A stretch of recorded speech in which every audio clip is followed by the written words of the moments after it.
This September, I've decided to read 5 books that will either make me smarter, sadder, or significantly more existential. So basically, the perfect reading list. One of them is about money, which I don't have yet, and I imagine that book will help me acquire it. Anyways, let's dive into my September TBR to be read list. First, I think we're going to start the month off with I, Robot by Asimov.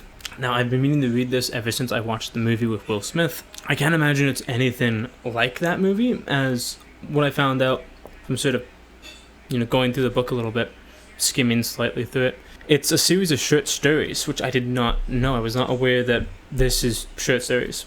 And so I'm like, okay, we'll see sort of how it is, what it's sort of about. Hopefully it's good. Hopefully it's a book that I'll enjoy, since I did enjoy that movie with Will Smith. It gave me many nightmares as a kid. We'll see how this does as a book in book format there. If you don't know what iRobot is about, it's about AI, artificial intelligence, the evolution of artificial intelligence told through a series of short stories. And so, events happen around, artificial intelligence and its evolution. The book also, goes through those 3 laws of robotics, that being a robot may not injure a human being, a robot must obey, and a robot must protect its own existence, I believe, with the 3 rules. And so, conveying those rules and then having those rules be followed across these stories, you could potentially see how it might produce some conflict there or whatever. That's the first book. Very excited to read it. Next, we got Start With Why by Sinek, I think his last name is. Now, I've been watching a lot of podcasts with him in it, watching his sort of talks, his speaks, and I find that Simon here he's a very good speaker. He has very, very good ideas. I recently watched him on the Chris Williamson podcast, and I was like, this dude has phenomenal ideas. I want to dive into some of the work that he's produced. So I'm starting with this one. It's a book on leadership and how leaders should have a why. And beyond that, I don't precisely know what it's about, but very excited for it.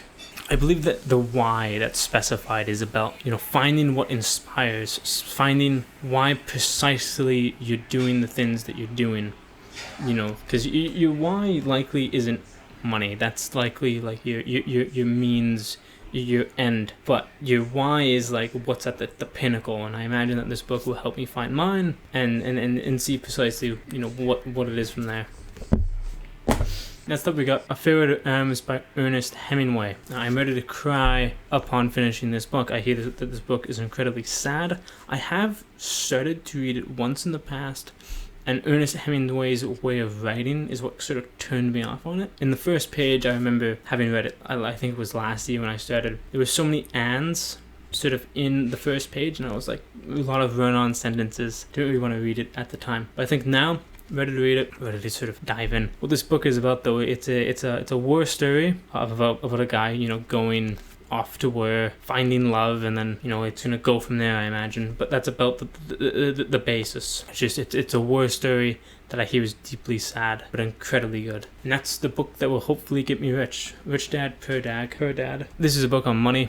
I believe that it compares a poor dad and how that would sort of affect your subconscious, having one who is poor versus having one who is rich, and how that would affect your choices, your subconscious, and how you would carry yourself throughout life. So I imagine that this would give a sort of template of how a rich dad would sort of advise you to then move you towards the actual goalpost of being rich.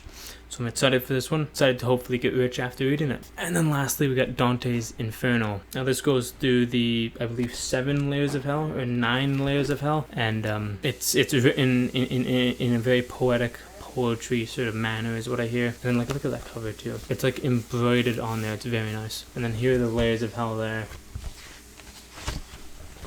Very excited to sort of dive in, read this one. I'm not sure how I will be with the poetry, but I do enjoy poetry, so this should be good.